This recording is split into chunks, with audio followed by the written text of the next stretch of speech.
कालू कौवा बहुत बड़ा चोर कौवा था। वो अपना रूप बदल बदल कर जंगल जंगल फिरता और चोरियां करता था। मैं लंगड़ा कौवा हूँ, मेरी मदद करो, मुझे खाना दो, मेरी मदद करो, मैं लंगड़ा कौवा हूँ। मामा, बाहर कोई पक्षी भीख मांगने आया है। मम्मा चिड़िया दरवाजा खोलती है। चिड़िया रानी, मैं गरीब लंगड़ा कौवा हूँ, मेरी मदद करो। मैं अभी आपको खाना ला कर देती हूँ। रानो चिड़िया को लंगड़े कालू कौवे को देखकर उस पर बहुत दया आती है और वो अपने घर खाना लेने जाती है। लंगड़ा कौवा भी चिड़िया के पीछे ही घर में चला जाता है। मम्मा मम्मा, वो भिखारी घर में आ गया है। मम्मा चिड़िया रसोई से खाना लाती है। लंगड़े कौवे, भिखारी, ये कौन सा तरीका है? मैं आपको खाना दे रही हूँ, ले ये खाना ले और घर से बाहर जाए, बाहर बैठकर खाना खा ले। मैं तो थोड़ा आराम करने आया था। आप ये खाना ले और बाहर पेड़ के नीचे बैठकर आराम करें। कालू कौवा खाना लेता है और बाहर जाकर पेड़ के नीचे बैठकर खाना खाता है। कालू जी, आज रात कहाँ जाना है? आज मैं लंगड़ा कौवा बनकर एक चिड़िया के घर गया था। उस चिड़िया के घर में ढेर सारा अनाज था। आज रात हम चिड़िया के घर जाएंगे। कालू, तुम लंगड़े बनकर कितने सुंदर लग रहे होगे। पेट भरने के लिए मुझे क्या क्या रूप बदलने पड़ते हैं। चोरियां करना भी कोई आसान काम नहीं है। सारा दिन कौवे जी भर कर सोते हैं और फिर रात होते ही अपने घर से निकलते हैं। मम्मा चिड़िया भी अपनी बेटी के साथ अपने घर में सोई हुई थी। कालू कौवा रानो चिड़िया के घर में घुस जाता है और गौरी कौवी बाहर बैठकर इधर उधर देखने लगती है। कालू कौवा रानो चिड़िया की रसोई से सारा दाना चुरा कर अपने थैले में डालता है और दोनों कौवे वहाँ से भाग जाते हैं। हम लुट गए, हम लुट गए, कोई चोर हमारा सारा दाना चुरा कर ले गया। चुप कर जाओ चिड़िया बहन, वो चोर तो अब पकड़ा नहीं जाएगा। उसने तो कोई निशान भी नहीं छोड़ा। कबूतर भी आ जाता है। सभी पक्षी बारी बारी रानो चिड़िया से अफसोस करने आ रहे थे। बहुत दुख हुआ बहन आपके घर चोरी का सुनकर। कबूतर भैया, उस चोर को तो ये भी पता था कि मैं मकई का दाना मटके में रखती हूँ। उसने मेरे मटके से भी दाना चुरा लिया। रानो चिड़िया फिर से घर से निकलती है और अपना दाना दोबारा जमा करने का सोचती है। ऐसे ही कुछ दिन और गुजर जाते हैं। कालू कौवा अंधा कौवा बनकर तोते के घर जाता है। कोई मेरी मदद करे, मैं दूसरे जंगल से आया हूँ, मैं अंधा कौवा हूँ, कोई मेरी मदद करे। तोता घर से बाहर आता है। कौवे, अगर तुम अंधे हो तो उड़ते कैसे हो? मैं बहुत मुश्किल से यहाँ तक आया हूँ। कभी किसी पेड़ से टकराता हूँ तो कभी किसी पेड़ से। मैं भूखा हूँ, मुझे खाना दो। तोता अपने घर जाता है तो कौवा भी तोते के पीछे ही उसके घर में घुस जाता है। कौवे, तुम मेरे घर के अंदर क्यों आए हो? लो ये दाना लो और बाहर जाकर खा लो। साहिब जी, मुझे यहाँ ही बैठकर दाना खा लेने दें, बाहर बहुत ज्यादा गर्मी है। फिर कौवा तोते के घर में ही बैठकर दाना खाने लगता है और तोते के घर में चीजों को देखने लगता है। अंधे कौवे, दाना खा लिया है तो अब जाओ, मुझे कोई और भी काम करने हैं। पानी, पानी, क्या पानी मिलेगा? अच्छा देता हूँ। तोता कौवे के लिए पानी लेने जाता है तो कौवा जल्दी से पास पड़ा संदूक खोलकर देखता है। संदूक में तोते की पत्नी का सोने का हार पड़ा था। कालू कौवा जल्दी से संदूक को बंद कर देता है। कालू, दाना दाना हम कब तक चोरी करते रहेंगे?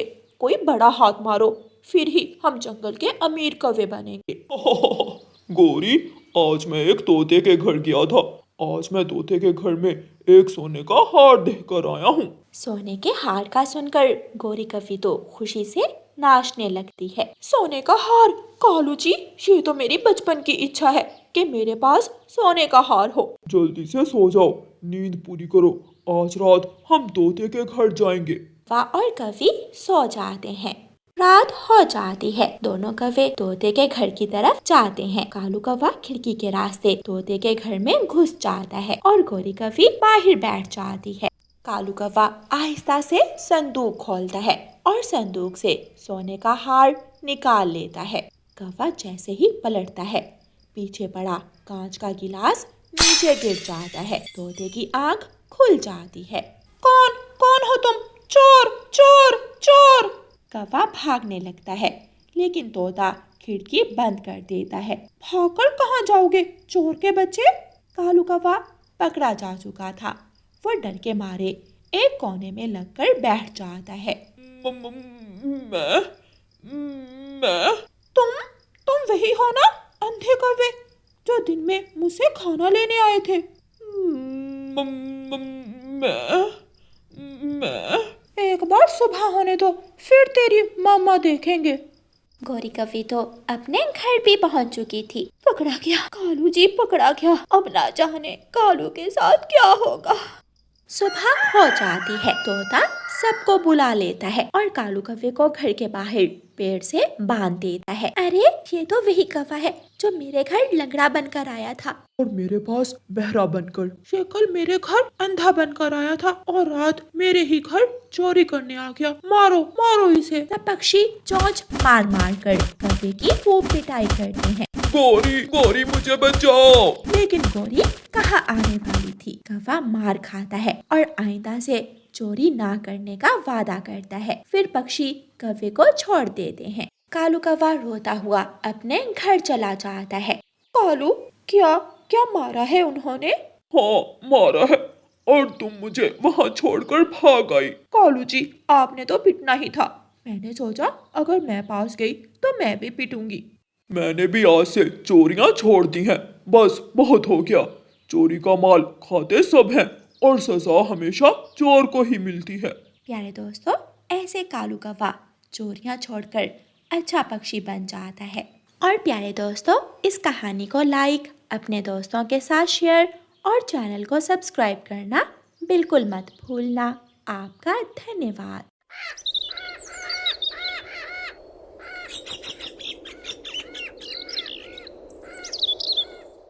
रानो चिड़िया की ऐसी कहानियाँ सुनने के लिए YouTube सर्च बार में रानो चिड़िया की कहानी लिखें या फिर ये बटन दबाकर बोलकर कहें रानो चिड़िया की कहानी। गौरी कौवी का बेटा जग्गू कौवा बहुत बिगड़ा हुआ कौवा था। वो हमेशा खाने की चीजें जाया करता, बड़ों का कहना ना मानता और छोटे पक्षियों को तंग करता। जग्गू बेटा ये एप्पल खा लो, बहुत मीठा है ये एप्पल। यहाँ नहीं, मैं नदी पर जाकर खाऊंगा। जग्गू कौवा एप्पल लेकर नदी पर चला जाता है। जग्गू आधा एप्पल खाता है और आधा एप्पल नीचे जमीन पर फेंक देता है। चिड़िया का बेटा कुकू, जो एक गरीब घर से था, वो नीचे गिरा हुआ एप्पल उठाकर खाने लगता है। बहुत भूख लगी थी, ये एप्पल तो बहुत मीठा है। गुस्से में जग्गू कौवा वहाँ आ जाता है। ये एप्पल मैंने फेंका है। मुझे पता है ये एप्पल जाया ना हो, इसलिए तो मैं ये एप्पल खा रहा हूँ। लाओ मुझे वापस दो मेरा एप्पल। जग्गू कौवा कुकू से अपना आधा खाया हुआ एप्पल वापस ले लेता है और उसे नदी में फेंक देता है। बुरे हो तुम बहुत बुरे हो। ऐसे भी कोई भोजन को जाया करता है क्या? मेरा एप्पल, मेरा दिल चाहे मैं खाऊं, मेरा दिल चाहे मैं नदी में फेंकूं। तुम कौन होते हो मुझे रोकने वाले? मम्मा, मैंने जग्गू को मना किया तो वो मुझसे लड़ाई करने लगा। आप ही बताइए, ऐसे फलों को जाया करना ठीक है क्या? कुकू बेटा, हमें हमेशा खाने पीने की चीजों की कदर करनी चाहिए। भोजन जाया करना बहुत बुरी आदत होती है। रही बात कौवों की, उन्हें तो कोई भी अच्छा काम करना आता ही नहीं। उस जग्गू के माँ बाप ने सारी उम्र चोरियां कर करके बहुत धन इकट्ठा किया हुआ है, इसलिए तो उनका बेटा इतना बिगड़ा हुआ है। जग्गू बेटा, देखो देखो, तुम्हारे पापा तुम्हारे लिए नए शूज लाए हैं। असली चमड़े के हैं। कैसे लगे मेरे बेटे को नए शूज? बहुत अच्छे लगे मुझे मेरे नए शूज। मम्मा मैं अपने पुराने शूज नदी में फेंक आऊं? हाँ, जैसे दिल चाहे करो। फिर जग्गू अपने पुराने शूज लेकर नदी में फेंकने निकल जाता है। नदी के पास छोटा मिट्ठू बैठा हुआ था। जग्गू, ये शूज तुमने कहाँ से लिए? मेरे पापा मेरे लिए नए शूज लेकर आए हैं, इसलिए मैं ये पुराने शूज नदी में फेंकने आया हूँ। जग्गू, तुम ये अपने पुराने शूज मुझे दे दो, मेरे काम आ जाएंगे। मैं इनकी मुरम्मत करवा लूंगा अगर टूटे हुए तो। ना, मैं अपनी चीज किसी को नहीं देता। जग्गू अपने पुराने शूज नदी में फेंक देता है। आम के पेड़ पर बैठी हुई अच्छी परी ये सब देख रही थी। अब इस कौवे को सजा देनी होगी, वरना ये हमेशा ऐसे ही चीजों को जाया करेगा। गौरी कौवी, कालू कौवा और जग्गू कौवा सोए हुए थे। अच्छी परी रात को उनके घर में आती है और उनके घर की हर चीज गायब कर देती है। फ्रिज, एसी, अलमारी से सारे पैसे और उनका घर पुराना और टूटा हुआ बना देती है। अब इन कौवों को पता चलेगा कि चीजों की हिफाजत करनी चाहिए। थोड़ी देर बाद गौरी कौवी को गर्मी लगने लगती है। कालू, एसी क्यों बंद कर दिया है? मैंने तो नहीं बंद किया एसी। अरे अरे, एसी तो है ही नहीं। कालू, हम लुट गए, घर में फ्रिज भी नहीं है, सब ले उड़े, चोर हमारे घर से सब कुछ ले उड़े। सुबह हो जाती है। जब कौवे अपने घर से बाहर निकलते हैं तो देखकर और भी हैरान हो जाते हैं। उनका घर तो टूटा फूटा और बहुत पुराना था। गौरी, ये कैसे हो सकता है? हमारा घर तो ऐसा नहीं था। मम्मा पापा, मुझे भूख लगी है, जल्दी जल्दी से मुझे पैसे दो, मुझे बर्गर खाने जाना है। बेटा, मेरे पास तो इतने पैसे नहीं कि मैं तुझे दाना लेकर दे सकूं, बर्गर कहाँ से लेकर दूंगी। रोता हुआ जग्गू वहाँ से चला जाता है। कुकू अपने घर के बाहर बैठा मकई का भुट्टा खा रहा था। कुकू कुकू, मुझे बहुत भूख लगी हुई है, प्लीज मुझे अपना आधा मकई का भुट्टा दे दो।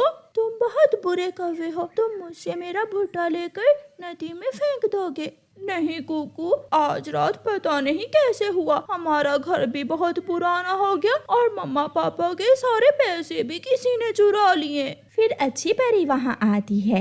ये सब तुम्हें तुम्हारे कर्मों की सजा मिली है, जो भोजन को जाया करता है और अपनी चीजों की कदर नहीं करता। मैं ऐसे ही उसके घर से हर चीज गायब कर देती हूँ। ऐसा कहते हुए अच्छी परी चली जाती है। कुकू, मैं अपने किए पर बहुत पछता रहा हूँ, मुझे ऐसा नहीं करना चाहिए था। अब मुझे भूख लगी तो मालूम हुआ कि भोजन की कदर क्या होती है। फिर उस दिन के बाद जग्गू कौवा खुद को बदल लेता है और सच्चे दिल से अच्छी परी से सॉरी करता है और अच्छी परी उसे उसकी सारी चीजें वापस कर देती है और घर भी नया बना देती है। रुपए दे दो। अगर मेरे पास 5 रुपए होते तो मैं खुद कुल्फी ना खा लेता। जाओ, बुलबुल से कोई बहाना बनाकर आज फिर मुफ्त में कुल्फी खा लो। करती हूँ कोई जुगाड़, मगर अब तो कोई भी पक्षी मेरा विश्वास ही नहीं करता।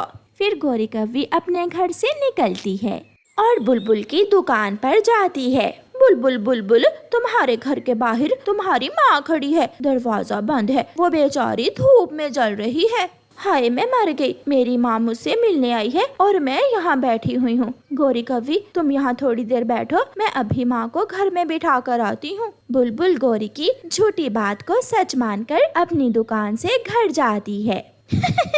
मौका अच्छा है, खा ले गौरी, आज जी भर के कुल्फी खा ले। गौरी बुलबुल की कुल्फियाँ खाने लगती है। यहाँ तो कोई भी नहीं है, उस काली कौवी ने मुझसे मजाक किया होगा। बुलबुल गुस्से में वापस जाती है। गौरी कौवी अपने ध्यान बैठी कुल्फी खा रही थी कि बुलबुल पीछे से गौरी के एक लगाती है। चोरनी कहीं की, चल चल भाग यहाँ से, झूठी कहीं की। गौरी पीछे मुड़कर देखती है और वहाँ से भाग जाती है। गौरी गौरी, तुम्हारी पीठ क्यों लाल है? क्या किसी ने मारा है तुम्हें? कालू, बहुत जोर से मारा है उस बुलबुल ने मुझे। उस कमजोर बुलबुल की इतनी हिम्मत कि मेरी गोरी पत्नी को मारे। दूसरे दिन बुलबुल सब पक्षियों को अपने घर दावत पर बुलाती है, मगर कौवी और कौवे को नहीं बुलाती। पक्षी बुलबुल के घर में बैठे स्वादिष्ट स्वादिष्ट भोजन खा रहे थे। कौवा और कौवी खिड़की से बाहर बैठकर उन्हें देख रहे थे। बुलबुल बुलबुल, वो कौवे खिड़की में बैठे हुए हैं, उन्हें भी बुला लो। नहीं, वो कौवी और कौवा बहुत बुरे हैं, वो झूठे हैं, मैं उनसे बात नहीं करूँगी। बहुत बुरे हैं कौवे, मोटो बुलबुल कहीं की। कालू, अब तो इस बुलबुल की बच्ची का कुछ ना कुछ करना ही होगा। गौरी, तुम घर जाओ और मैं अभी आता हूँ। कालू कौवा सीधा अपने मामा जी के पास जाता है। मामा जी, मैं जंगल में कुल्फियाँ बेचने का काम करना चाहता हूँ, मुझे अपना कुल्फियाँ बनाने वाला सामान दे दें। कालू भांजे, मेरे पास कुल्फियाँ बनाने वाला सामान तो है, मगर दूध कहाँ से लोगे तुम? मामा जी आप चिंता ना करें, मैं कोई ना कोई बंदोबस्त कर लूँगा। फिर कालू कौवा और गोरी कौवी दूसरे दिन अपने घर के बाहर कुल्फियाँ बेचना शुरू कर देते हैं। कुल्फी कुल्फी, ठंडी ठंडी कुल्फी, खालिस दूध से बनी कुल्फी। अब पता चलेगा उस मोटी बुलबुल को जब फारग बैठकर मक्खियाँ मारेगी। पक्षी आते हैं, कौवे और कौवी से कुल्फियाँ खाने लगते हैं। बेचारी बुलबुल शाम तक कोई पैसा नहीं कमाती। गोरी कौवी बुलबुल के पास जाती है। मोटो, अब तो तुम पापड़ बेचना शुरू कर दो, क्योंकि अब तुम्हारी कुल्फियाँ तो यहाँ बिकने वाली नहीं है। काली कौवी, यहाँ से चली जाओ, मैं पहले ही बहुत परेशान हूँ, मेरी सारी कुल्फियाँ खराब हो गई हैं। पक्षियों की दावत करती हो और हमें नहीं बुलाती, बड़ी अमीर बनती है ना तुम, अब पता चलेगा तुझे। फिर दूसरे दिन कौवा रात को अपने घर से निकलता है। वो चिड़िया की गाय का दूध चोरी करने जाता है। इधर उधर देखकर कालू कौवा चिड़िया की गाय का दूध चोरी कर लेता है और भाग जाता है। कालू जी, अब ऐसे ही हम हर रोज चिड़िया की गाय का दूध चोरी करके मुफ्त में कुल्फियाँ बना लिया करेंगे और हम दिनों में ही अमीर बन जाएंगे। आज फिर मेरी गाय का दूध किसी ने चोरी कर लिया। गाय गाय, मैं आपको चारा देती हूँ, पानी देती हूँ। आज के बाद मेरे सिवा कोई भी आपका दूध निकालने की कोशिश करे तो उसे सजा देना, ताकि वो दोबारा ऐसा ना करे। 1 2 3 4। कालू जी, पूरे 5000 बचत हुई है आज की। गोरी, रात हो गई है, मैं चिड़िया की गाय का दूध निकाल लाता हूँ, बाल्टी दो मुझे। कौवा इधर उधर देखकर गाय के नीचे बैठ जाता है, मगर आज गाय बहुत गुस्से में थी। गाय लात मारती है और कालू कौवा उड़ता हुआ दूर जाकर गिरता है। बचाए, कोई मुझे बचाए। गोरी, मेरी टांग टूट गई है। ज्यादा कमाने के चक्कर में कौवा अपनी टांग ही तुड़वा बैठता है और उसे बुरे कर्मों की सजा मिलती है।